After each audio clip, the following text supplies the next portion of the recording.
నెల్లూరు జిల్లా ఉదయగిరి మండలం గడ్డంవారిపల్లి గ్రామంలో శ్రీ శ్రీ శ్రీ అడవి పేరంటాలమ్మ తల్లి బ్రహ్మోత్సవాలు ఆదివారం నాడు అంగరంగ వైభవంగా ప్రారంభమయ్యాయి. ఈ సందర్భంగా అమ్మవారికి గన్నేపల్లి పంచాయతీ గ్రామస్తులు 176 గ్రాముల బంగారు కాసుల పేరు దండను అమ్మవారికి భక్తులు సమర్పించారు. ఈ దండ సమర్పణ భక్తుల భక్తి శ్రద్ధలకు నిదర్శనంగా నిలిచింది. నేటి నుంచి 5 రోజుల పాటు బ్రహ్మోత్సవాలు జరగనున్నాయి. ఈ ఉత్సవాలకు చుట్టుపక్కల గ్రామాల నుంచి భక్తులు భారీగా తరలి రానున్నారని ఆలయ కమిటీ సభ్యులు తెలిపారు.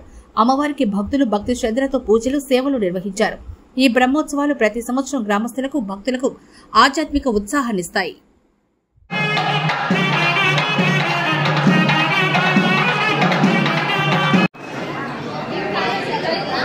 రాబాక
మాట్లాడు.